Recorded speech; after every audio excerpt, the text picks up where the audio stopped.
Ahora viene, y yo ya lo he dicho 5 veces hoy, a ver si este hombre me subvenciona o algo, porque lo he dicho hoy. De verdad que el libro que viene ahora es uno de los mejores libros que me he leído este año. No porque esté delante, lo llevo diciendo varias veces. Historia de las especies invasoras me ha encantado porque va a tener mucho que ver con el siguiente ponente, ya que habla de aventureros, de gente, de a veces gente con buenas intenciones que intentaba mejorar lo inmejorable, ¿no? Que es acá la naturaleza. Ángel para mí es, primero me ha encantado conocerlo hoy porque, bueno, un biólogo no se conoce todos los días. 2, porque encima menos todavía. Pero encima que sean buena gente, porque son gente andaluces y buena gente, yo creo que ha sido el gran descubrimiento de él. Muchísimas gracias por venir a Mérida y muchísimas gracias por ilustrarnos. Aquí en el turno de preguntas sí que voy a meter baza, porque me ha encantado muchísimo el libro. Este libro empieza con los hipopótamos de Pablo Escobar, que han empezado a tomar partido en la zona de Medellín de la hacienda Nápoles. Empieza de esa manera que parece que va a ser como un libro muy contemporáneo y de repente camina del siglo XVI al XVIII, del XX al XXI, que coste lo que voy a decir, de los malditos ingleses que quieren hacer de Australia otra Inglaterra para su caza y disfrute. Y el tío como te va manejando, te va dando una lección de historia, y además tan joven como yo, realmente. O sea, tenemos prácticamente la misma edad. Es un placer, de verdad, estoy muy contento. Los 3 que habéis venido hoy, de verdad, porque Javier, yo le decía a mi mujer, y lo voy a decir otra vez, lo dije en la radio, Javier es un cachondo, es un tío que me lo paso bien cuando hablo con él y os lo vaya a pasar con él. Pero ahora un fuerte aplauso para el biólogo Ángel León Panal. Muchísimas gracias.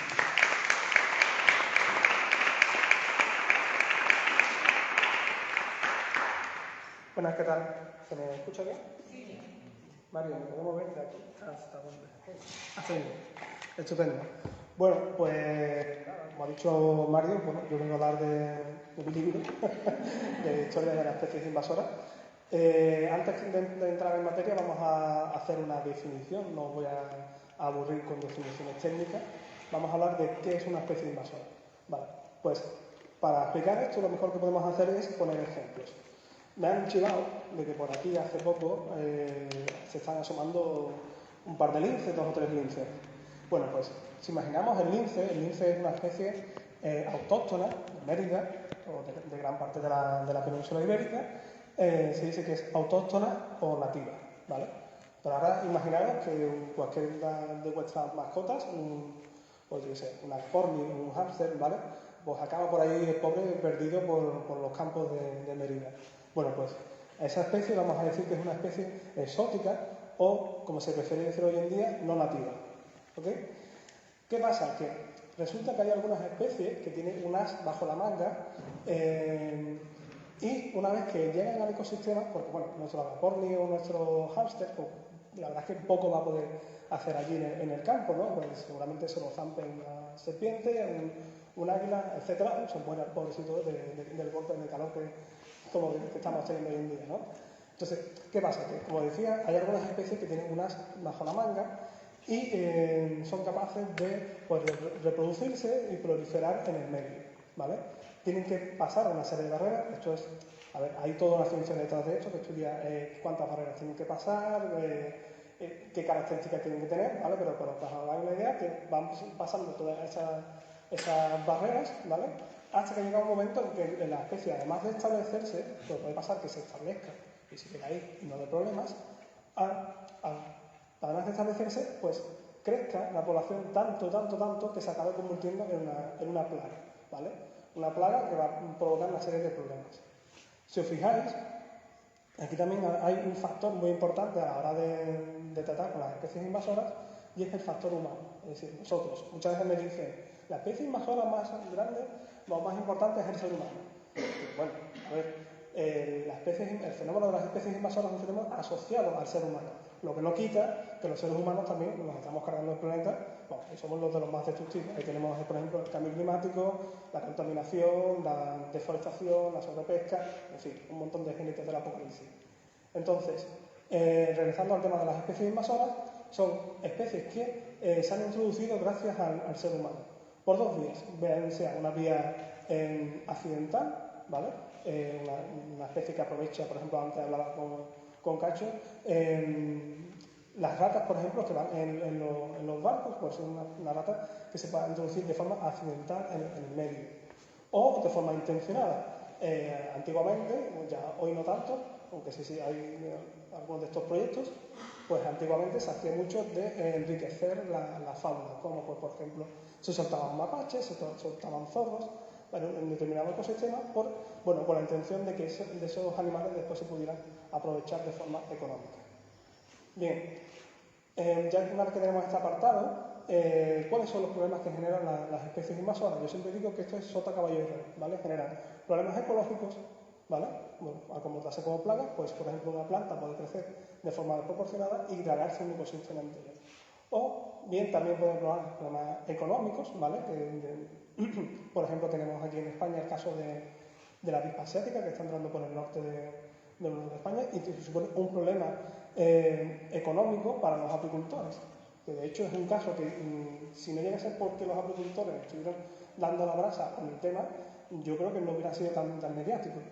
Y después también tenemos incluso el problema sanitario, ¿vale? El caso más clásico es la introducción del mosquito tigre, que es una introducción accidental y que pues produce transmite una serie de enfermedades, ¿vale?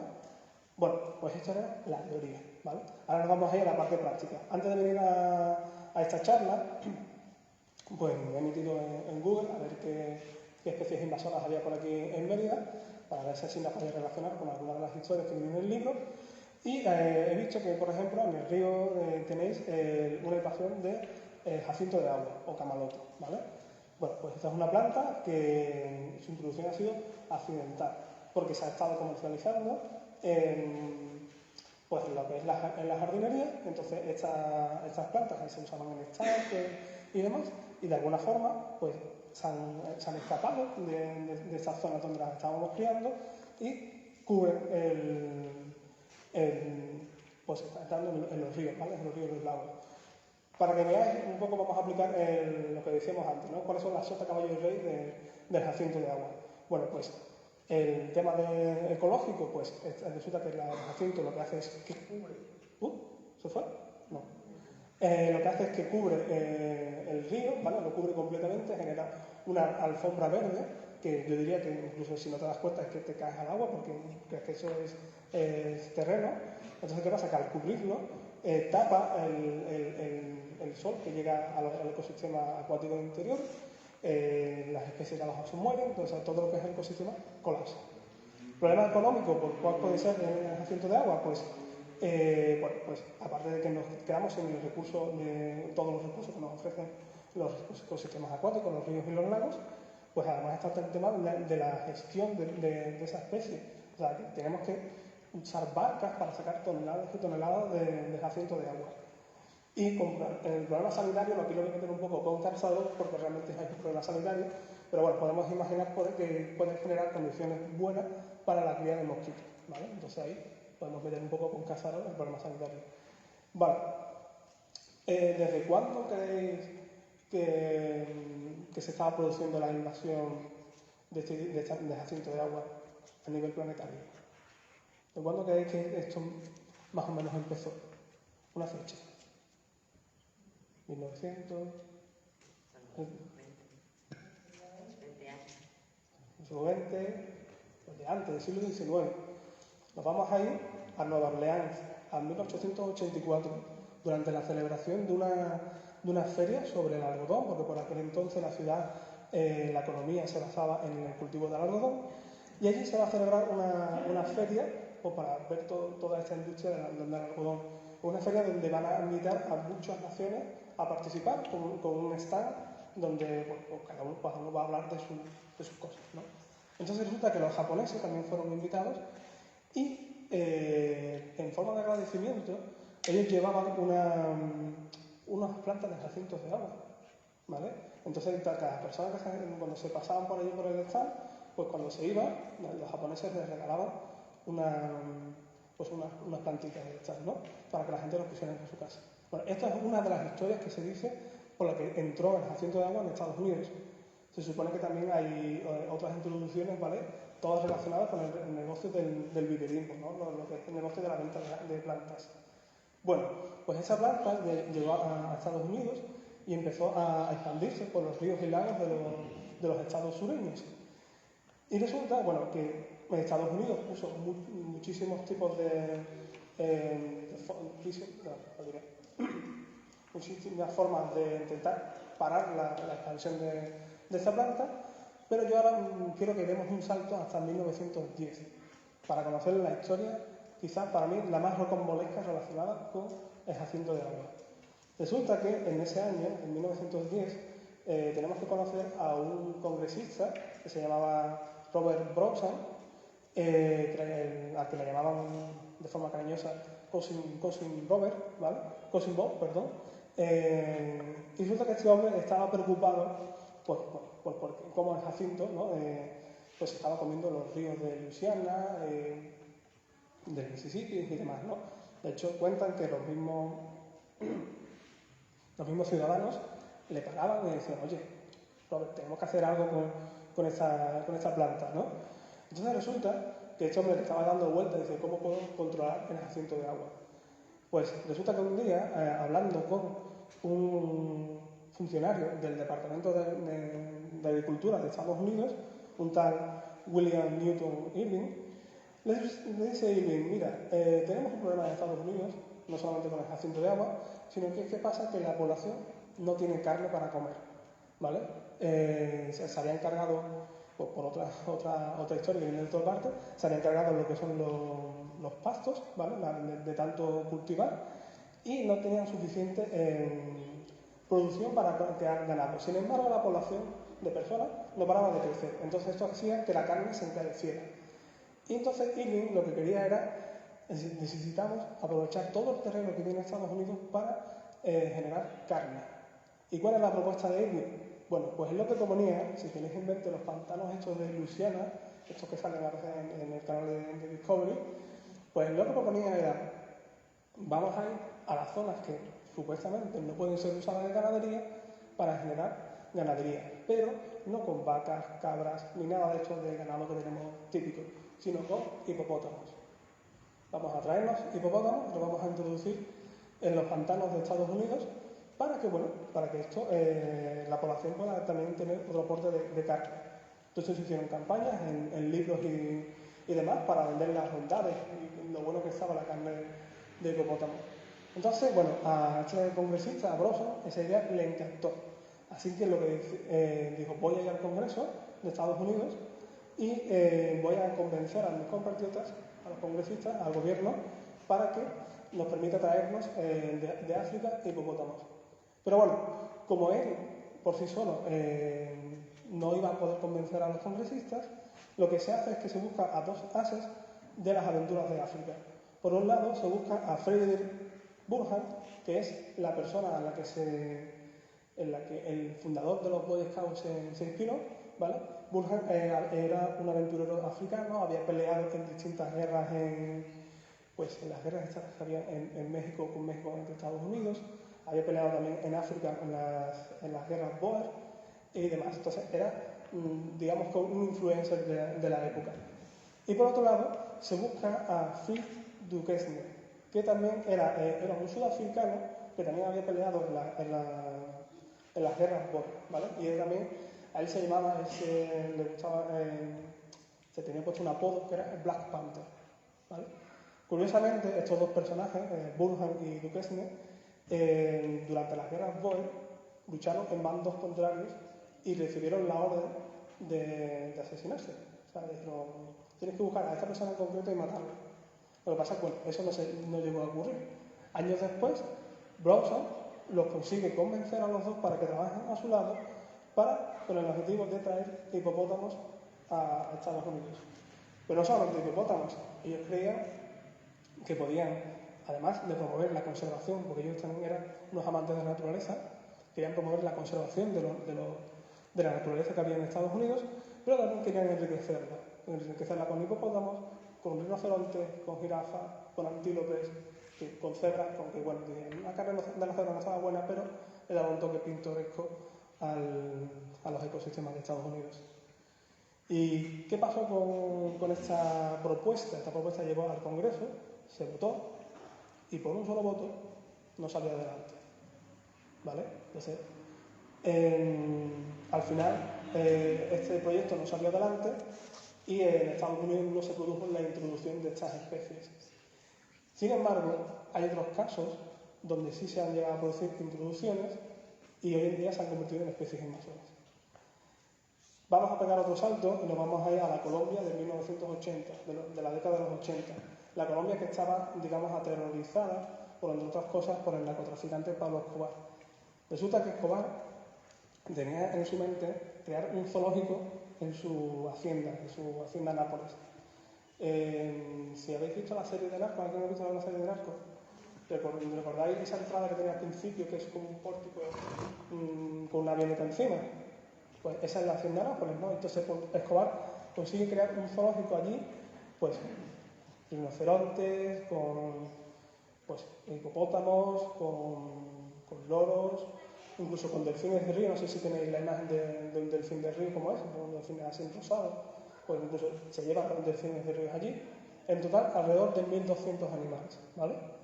Bueno, pues estos animales están allí en la finca de Escobar, hasta que en 1993, pues Escobar es asesinado, lo mata, ¿vale?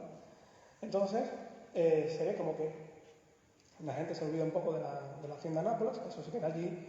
Hoy en día, aquello se ha convertido en una especie de parque temático, ¿vale? Un parque acuático, hay como una especie de reserva para animales, es un poco pastiche de todo, ¿no? Incluso creo que hay un museo africano, o sea, un poco de pastiche.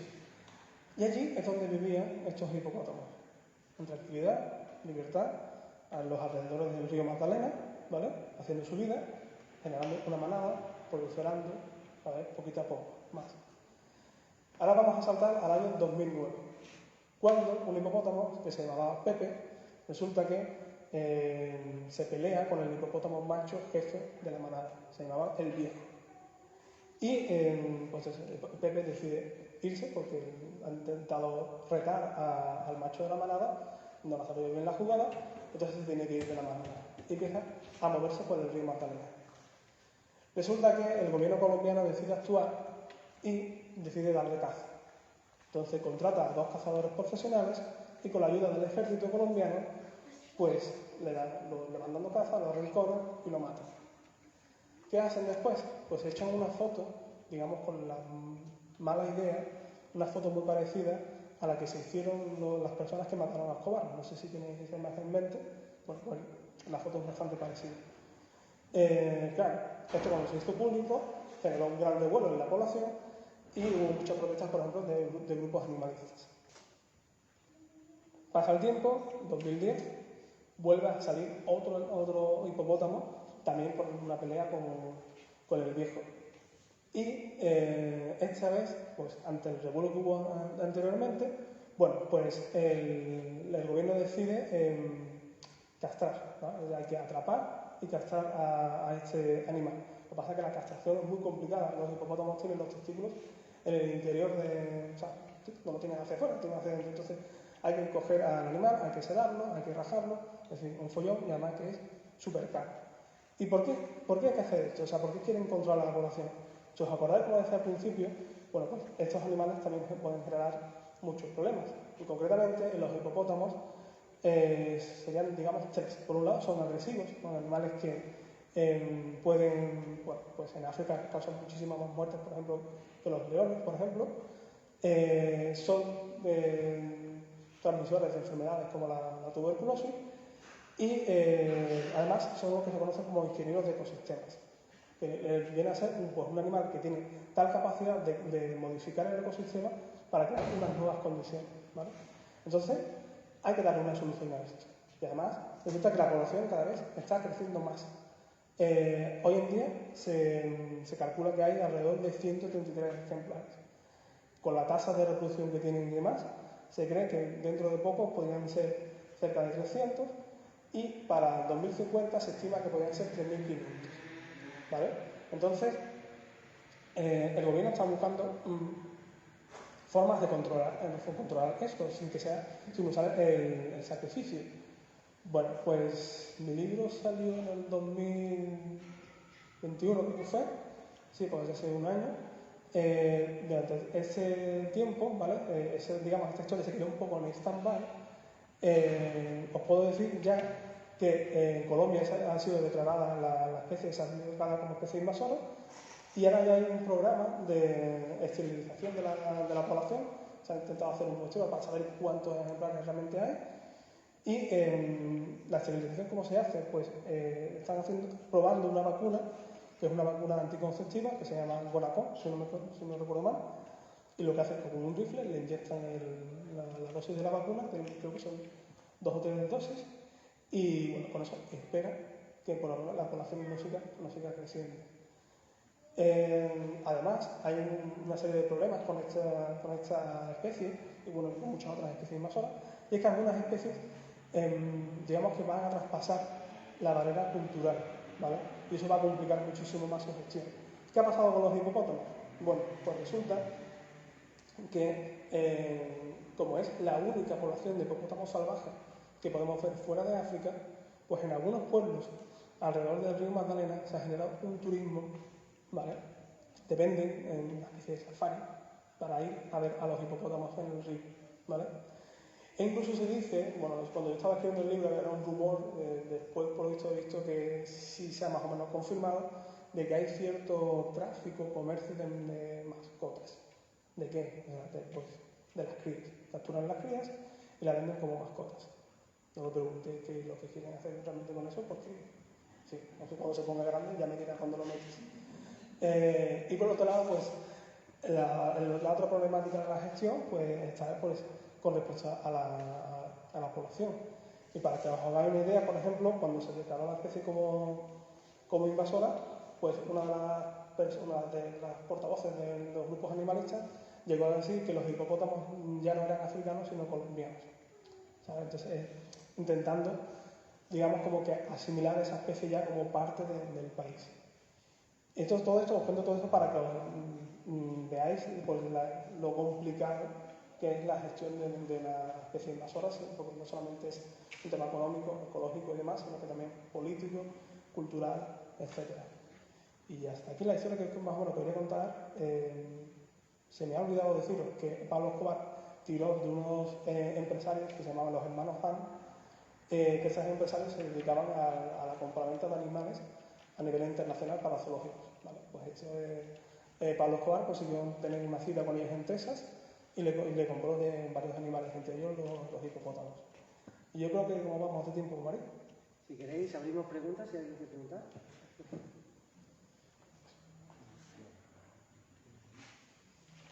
A ver, yo no hay ninguna pregunta. Yo voy a lanzarla. No sé por qué se ríen por ahí. No sé. El caso, hoy la he lanzado ya en Instagram después de la comida y he etiquetado a Antonio Rodríguez Osuna para decirle que hemos empezado a ver cotorras argentinas por medio, que ya lo hablábamos en la orilla del río, y tú me decías ahora es el momento, para que no pase lo que ocurre, por ejemplo, en Sevilla, que hay colonias y colonias de cotorras de crame y Argentina. Ahora es el momento y ¿qué deberíamos hacer ese momento que no sea un Jumanji? Es decir, que no venga el cazador con el Salakov y destrozar todo. Claro, yo decía que ahora es el momento, bueno, no sé exactamente, o sea, yo he leído la noticia cuando venía para acá, no sé exactamente qué población hay de cotorras argentinas, creo que es una población pequeñita. Porque digo que ahora es el momento porque cuando las especies invasoras alcanzan cierto nivel, después ya se convierte muy difícil en controlar esa población, no solamente ya por el hecho de que se reproducen mucho y se nos puedan escapar algunas especies, algunos ejemplares y demás, sino, como digo, damos pie a que pase todo este debate cultural, político y demás.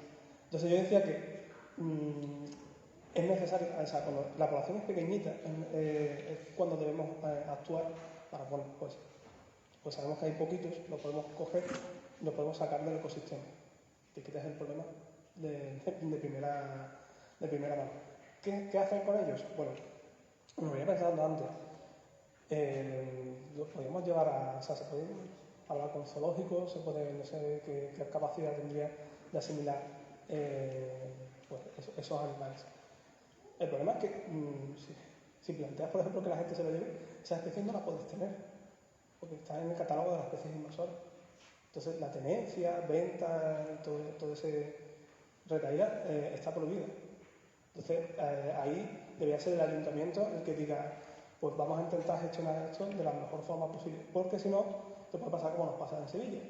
En Sevilla ahora solamente hay dos especies de cotorra, tenemos la cotorra de Argentina, que es la que ha llegado aquí, y la cotorra de Calama. La más numerosa es la de Calama. Y en su momento, cuando hice una entrevista sobre el tema, creo que estaba en 2.000, 3.000 ejemplares, ahora hay muchísimos más, ¿vale? Entonces, es muy difícil ya de gestionar. Eso, de hecho, ha sido un lío porque, bueno, al final la propuesta que se ha hecho cuando se ha pedido ayuda, digamos, al sector científico, ¿vale? Ha sido, bueno, pues hay que cazar las cotorras para la gestión. Entonces, bueno, ha habido un debate muy amplio y de momento ese problema sigue ahí latente en Sevilla. Que veremos, a ver, hace poco, por ejemplo, salieron protestando la gente de la catedral, la administración de la catedral, porque decían que no eran capaces ya de controlar a las cotorras y que ya estaban provocando daños en el edificio. ¿Alguien tiene alguna pregunta? ¿Alguna cotorra extremeña que hacer una? Pues yo creo que este hombre biólogo y sevillano se merece un jerezano, perdón. Se merece adoptado en Sevilla. Se merece una especie invasora en Sevilla, entonces eres. Se merece un fuerte aplauso y abrazarle con el mucho.